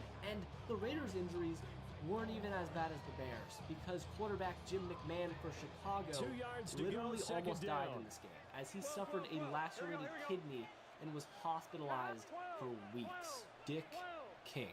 So famously, sorry, this is going to be tough to talk about still. It's a sensitive subject for me. But in 1937, famous tight end Dick King did the unthinkable. And he orchestrated a penguin murdering code. Behind closed doors, he performed these actions in the locker room, decapitating penguins by the hundred, and even to this very moment, he is responsible for the extinction of several different species. Dick King, everyone. Don't ever forget the name. Defensive pass interference review. So after the Roby-Coleman PI that we talked about earlier, the NFL decided to institute an official pass interference review, but it only lasted one season, because turns out refs don't like to be proven wrong, because they want to keep their judges. And after just one season, it was completely scrapped. The rule was literally pointless. It was a good idea, though. It actually could have worked out, and hypothetically would have solved that pass interference controversy with the Saints and Rams if it was in the game back then. But yeah, just so few calls were overturned that was just let go after one season. Donovan McNabb lost in the Super Bowl. So in the Super Bowl versus the Patriots, Eagles quarterback Donovan McNabb allegedly threw up late in the game. But the full body of the game says that it didn't happen. However, there are multiple sources that say otherwise, and maybe the camera just wasn't showing it on the field as it was going down, because it was confirmed actually that he was sick on the field, and his own wide receiver Terrell Owens claims that McNabb was also hungover coming into this game, with footage out there existing showing McNabb throwing up in other games. So there's nothing to confirm here, but the urban legend remains. Dieter Braun. One of the weirdest players in the history. As a CFL player for a majority of his life, he came into the NFL as a rookie at the age of 34 in 1985, and he led the Rams to the NFC Championship game as the starting quarterback his rookie season. But after that 1 year as a rookie and going to the NFC Championship game, he never played a game. Injuries ended his career, and once again, he was already pretty old. Just, that was it. One season, one NFC Championship game. What a weird thing. NFL in Tokyo. Back in the day, the NFL had preseason games all over the place, including games in Japan and especially Tokyo. And those VODs are actually kind of crazy. The last Tokyo game that took place was a 2005 Colts vs. Falcons preseason game, and they even gave out a special MVP for the game, and he went to Matt Shaw, man who embodied everything the Japanese coaches do. Awesome. Robert Edwards flag football. As you probably know right now, few players decide to go to the Pro Bowl, and it's becoming increasingly more of a joke to avoid injuries. And why would they ever go to the Pro Bowl? For someone like Patrick Mahomes, who already has all the media attention he could ask for, what is the point of going to the Pro Bowl? Because something like this could happen.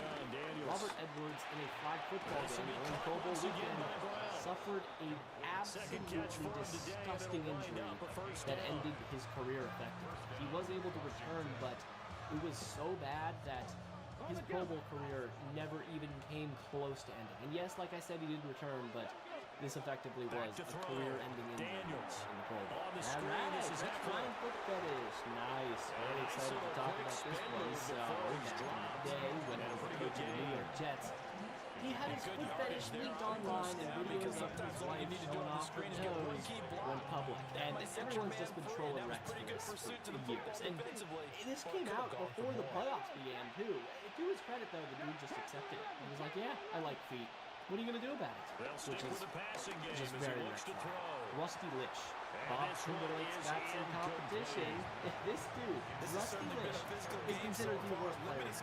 Famously, he was so bad for the Packers in the game that he was benched as the quarterback of the Bears for Walter Payton, who was a running back. He played quarterback instead of Rusty. He was that bad. And he refused to go back in the game, too, because Mike just yelled at him. And afterwards, he was cut. Never played in the NFL again. Scoring 1 point.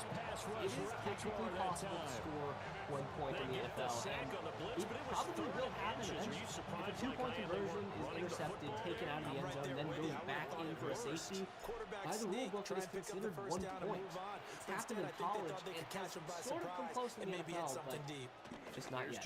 Matt Patricia allegations. Just an absolutely horrible head coach for the Lions. Lions fans don't ever once think of Matt Patricia as a human being or a concept ever again. In 1996, he was convicted of aggravated sexual assault, and this came out during his tenure as head coach of the Lions. His defense was basically that He's a dad. Not seen much on offense here sisters, from either side these last few drives. Never went to trial for that because the victim said she didn't feel as if she could face the pressure or stress of trial. But also questions come up as to why the Lions even hired him in the first place and why they didn't bring this up during the coaching interviews. But whatever, he ended up coaching after and before that for the Eagles and Patriots. And nobody would truly know what happened and he's guilty. Larry Fitzgerald. Fitzgerald throughout his career was thought of as a stereotypical golden boy, a hard-working dude who had the best hands in the history of football, but he had a domestic dispute back in 2008 with his ex, and very interestingly to look back on, especially, there's just little information on this. The media really sort of tried to bury it, probably to keep that narrative of who he was alive. Now, whether it actually happened or not is a whole nother thing, and we'll never really know because it was settled privately. Fitzgerald did deny these allegations and said it was just a misunderstanding, but who really knows? Eugene Robinson. Oh, good old Eugene. God, I mean, this is one of my favorite stories in the history of football. It's so Atlanta Falcons and furious. Eugene Robinson was a family man, a true man of Christ, and he was charged with soliciting an undercover cop for prostitution right before the Super Bowl and days after he got the Bart Star Award for exemplary care. Just, you can't write this. And this is all typically. He would then go on to play horrible in the Super Bowl, and the Falcons will be looking for disruption on both sides right now. I don't have the energy to talk about this guy that much. When people are this horrible, I don't like this. He was convicted of multiple counts of sexual assault, exposed himself multiple times in public. He did have some decent crimes too. He was arrested for masturbating publicly and told the police he was looking for a Boston market. 2 tubs of open Vaseline next to him, but horrible person. Jim Brown, Jim Brown, arguably the best player in the history of football, was arrested numerous times for assault and allegations of domestic violence by multiple women for a limb, but he was never convicted somehow. And he also allegedly threw his then-girlfriend out of a window and was booked on suspicion of assault with intent to murder. But still, it also seems like the NFL may have covered up a lot of these things, and to this day, he has a complicated legacy even after his death. Super Bowl I lost media. And this is basically exactly what it says, but for a long time, Super Bowl I was lost media. Eventually it was discovered by NFL Films, but for a long time, footage of this game was completely lost. Eventually it was found. This is also a pretty common thing with early games, and there's going to be more things like this on the iceberg down the road. Chris Collinsworth didn't fumble.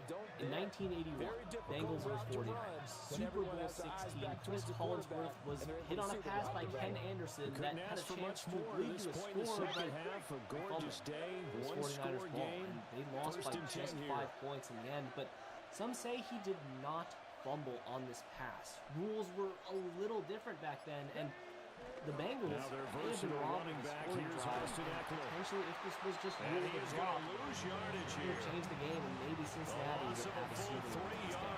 Tom Brady ruined his marriage. Tom famously decided to unretire from football after retiring, and his wife, Gisele Bundchen, was not having anything. Rumors that this pretty much led to his divorce have pretty much been confirmed.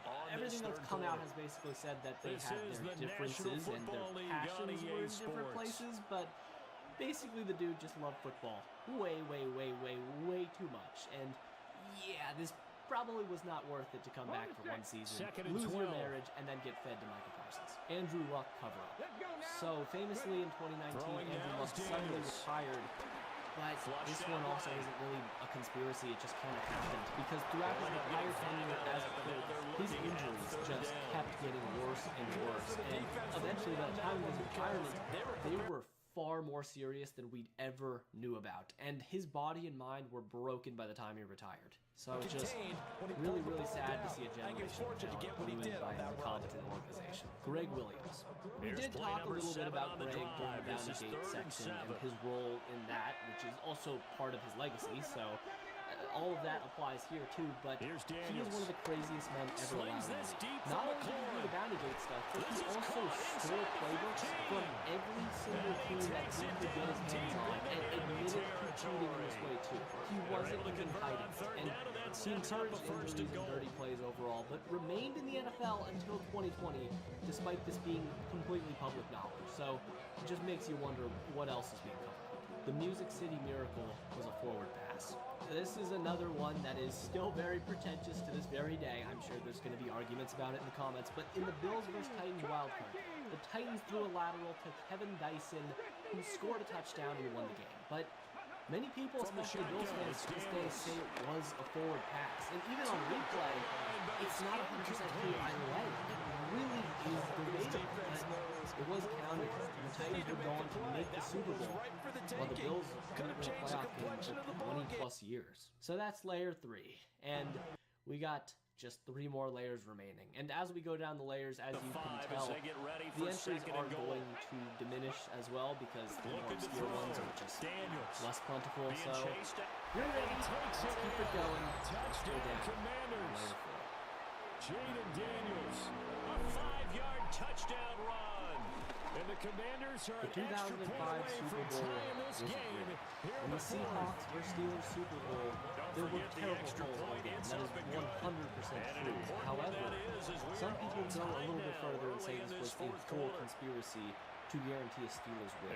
Because there was a lot of weird calls, like I was saying. There's a holding controversy, Big Ben for a rushing touchdown that could have gone either way, and overall, this Jerome Bettis coming back home to Detroit and winning a Super Bowl, their storyline was a bit too movie-esque for a lot of people. And even afterwards, the referees admitted they botched some calls. Always say that every play is designed to score a touchdown. Sometimes that's not really true, but so this is like the Steelers from before, and it's another lesser-known team because I bet you can tell by the name, but the Cardinals and Steelers decided to merge back, and they ended up going 0-10. So, yeah, for what it's worth, this means absolutely nothing in the greater scheme of things. Just another cool trivia thing. What did Mason Rudolph really say? In the infamous Myles Garrett helmet smash, the whole sequence thing where he got suspended for the whole season, nobody really knew why he did that. Just a moment, but then afterwards, Myles Garrett said that Mason Rudolph called him a vicious slur. And coincidentally, there just happened to be no players mic'd up, and the NFL themselves didn't really look into the audio as much as we would have liked them to, but who really knows what happened? Myles Garrett has his stance, Mason Rudolph has his stance, one of those guys is lying. We may never know who it is then. The Broncos cheated in their 1997 Super Bowl. This one isn't even so much a conspiracy as it is it actually just happened. It's more of a, should this be an asterisk on their Super Bowl? Because Broncos linemen were confirmed, 100%. They admitted it themselves to have coated themselves in Vaseline, especially before their playoff game against the Chiefs and in the Super Bowl as well. Packers players complained about grease on the linemen. So it happened, for sure, but no punishments ever came, and in the end, the Broncos held the Lombardi anyways. Sea of Hands lost media. Just like the previous Super Bowl that we discussed, the Sea of Hands game between the Raiders and the Dolphins was lost media for a long time. Like, it was decades of it being gone. And I think that definitely helped the legend of it. People recalled this insane game, and by the time the footage was found, it was as crazy as everyone was saying. And it was a joy to NFL fans worldwide that the media is now found. Darius Stills. So this is probably one that honestly should have been closer up to the top of the list, but I think it's just so dark. Complete a pass like that there, but he needs a few more to get his guys downfield. The most infamous hit in preseason history took place when Jack Tatum hit Daryl Stingley and paralyzed him for life. And it's just a really sad thing, honestly. I don't think you can fault anyone for it going down, but just a reminder of the grim things that can happen in football. Don Shula conspiracy. Another one that I 100% believe, okay? In the Jets-Dolphins Mud Bowl game back in 1982, the Jets had a high-powered offense with fast receivers, and Don Shula may intentionally not put a punt over the field before a massive rain. And this ended up turning the field into a storm. And the Jets got completely shut out. They couldn't do anything all day. And you know, what incentive did the Dolphins have to not took the target? Kirk Edwards. This is another little goofy one, but back in the 1940s, this they man, say it's Kirk Edwards, a very good player for his time, Couple extra went out for the defensive coin backs toss, out there as in you the do, dime, and because except of that, really as he turned no around places to to go throw back the to the football, if sideline, any. he And blew out typically, his what would you knee wanna do and against never that played dime? again. Run the You football. just run the ball, Could you but imagine you if that can't do it happened in to like this Josh situation. Allen Not nowadays? nearly enough Adam time Webb. on the clock. This is You gotta another really really navigate against a weird tough story. defense. Something that Look at this. probably will It's never happen. intercepted. So 2014, this man Adam randomly left the NFL Combine because apparently They were in a God great position to told him take the lead, to. Charles. Obviously, all they needed was a Didn't go field goal back to the do that. combine They and wanted he the became a touchdown. Seahawk, Unfortunately, and they're going to get then neither. he vanished for every days too, offense talks and about the never same came thing back. each week, His don't they, agent Brandon? left him, They and want that to was the end of every his drive NFL with a dreams. kick, And but it's a he field basically goal attempt became to a point priest after the overnight touchdown. after being Worst handed of all, everything he this could time ever they had want. that opportunity, but didn't get it. Everyone Because, you know, uses the field steroids. shrinks that close So to the end zone. back in the That allows the 1980s, defense to Lyle tighten up their Alzado, coverage, the and NFL they picked great, that one off. went on air before his death and basically said that not only did he abuse steroids in his playing time, but pretty much every single NFL player was on steroids too. And, you know, I do believe that to some extent, with the amount of players getting caught even to this day, it's, I don't know, it seems like the NFL picks and chooses who they want to punish. I would not be surprised if like 80% of the NFL today is still on some form of steroids. Kelvin Smith, this is another horrible story. So, after he abruptly retired in 2019, the star Jaguars linebacker in his prime retiring, what could have possibly happened? Well, it came out that he had sex with a minor, and we still don't even know all the details from this disgusting case. It's weird. It's like the NFL and the Jaguars kind of swept it under the rug, and in terms of recent and modern huge controversies in the NFL, I feel like people never talk about this one whatsoever, and I feel like there was a bit of a cover-up. Dre Greenlaw, Navarro Bowman injury similarities. Now, this one is very similar to the Theismann Alex Smith injury earlier, but it's deeper on the iceberg because I feel like it doesn't get that much attention. But both Greenlaw and Navarro Bowman were star 49er linebackers. They both had gruesome lower body injuries. Washington now going to use the first of their three because they both got hurt. With Navarro As the Bowman clock going will down stop versus with the Seahawks 37 in the NFC seconds to Championship play. game, and Dre Greenlaw during the Chiefs Super Bowl. It was the same exact position. They also had another Hall of Fame linebacker right next to them, and we'll see if Dre Greenlaw can recover, but this is another underrated dark. Yeah, even for a talented receiver, those are tough to hang on to. Just can't do anything but his shoulders anymore, motion-wise. This isn't like a conspiracy at all. I wish it was, but it's just, it's really sad to read about because this is a guy that gave it everything he had on the football field. Remember, he had a devastating career-ending injury in 2005, and he's just such a tough motherfucker. He played through it until he literally could not use his arm anymore. Just, the price of greatness is real. Javon Wilson. This is another one that I made a video about way back in the day, and I don't enjoy talking about it, but it's just another dark one, but because of how recent it is, more people know about it. So Javon Belcher ended up taking his girlfriend's life, and then drove to the Chiefs facility and took his own life in front of the Chiefs staff, including GM Scott Pioli and head coach Romeo Crennel. And the ensuing Chiefs vs. Panthers game was entirely dedicated to his memory and his girlfriend afterwards. Obviously, too, he suffered from CTE. Paul Hornung gambling. Legendary Packers back. Paul Hornung was once suspended for betting on games. Way back in the day. And he even bet on games that he played in, too. It's just another massive star that doesn't really have like a black mark on his career, even for something as serious as this. And he even came back and played for more years. It was just one of the first massive gambling scandals in the entirety of NFL history, but there's going to be more that we're going to talk about still. Walter Payton cheated. Walter Payton's final years are sad to look back at. He was really horrible to his wife while his mind was just falling apart. Leaving his wife to say to the girl he was talking to, you can have him, he doesn't want near the children, and this was at his Hall of Fame trial. It was just... I really don't enjoy looking back at what became of Walter Payton's life in the last final years before he passed away due to rare cancer, but sad stuff. Marvin Gaye tried out for the Lions. Alright, let's have a little break here, okay? Let's just have a fun one. I don't want this all to be dark stuff. I don't care that we're deep further in the iceberg, okay? We gotta have some chill, okay? Marvin Gaye, one of the greatest rappers of all time, tried out for the Lions. He didn't make the team, but, you know, he made some friends along the way. And isn't that what matters? So, Ernie Davis was one of the greatest prospects in the history of football. He was a Heisman winner and was supposed to be a superstar. And on draft day, he eventually ended up on the Cleveland Browns, but he never played a game for them because he was diagnosed with leukemia and died at just the age of 23. This is a massive first and 10. And a sad story.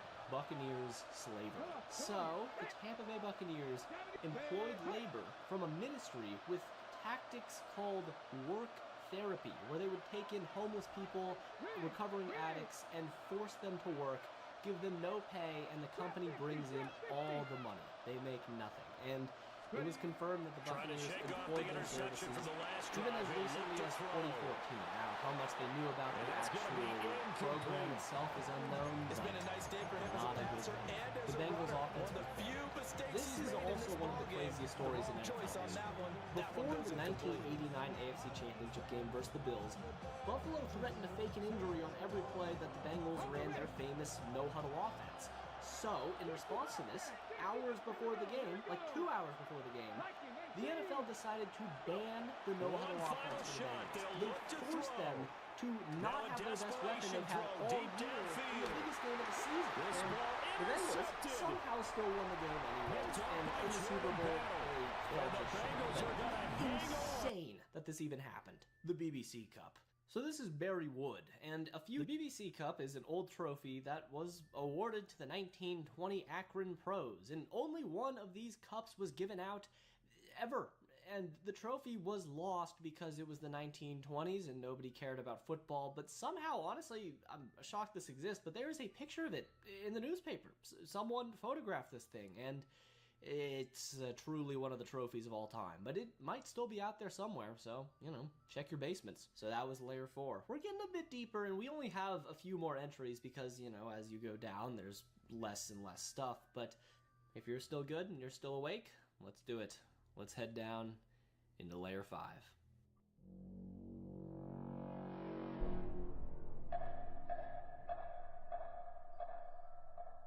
Sid Gepford. This was a 21-year-old back in the 20s again, and in 1924, he apparently suffered a severe concussion, and months later, he died by suicide, and he became potentially the first death ever linked to CTE, and the NFL's first suicide, but obviously his brain wasn't studied back then because people didn't even know what that was. George Kokinis. God, I fucking love George Kokinis. Any chance I have to talk about this man, I am going to take it. I'm sorry. So he was the Browns general manager in 2009, and that's it. He disappeared after that year as a member of the Browns, and theories as to why he left the Browns range from him having affairs with coworkers to him taking a shit on the owner's desk. It's just, I've gone in depth on it more in the Cleveland Browns video specifically, so go check that one out. It's super fun, but crazy, crazy situation. Super Bowl II lost media. You'll never guess what this one's about. But this one's a little bit more interesting than the others because it's honestly still lost to this very day, or at least to the public, because I'm sure NFL Films has the full game somewhere like they do with all the other tapes that they lost previously, but still to this day on like YouTube and public databases, you cannot find the entirety of Super Bowl II, and I found that out when I was doing the Raider video.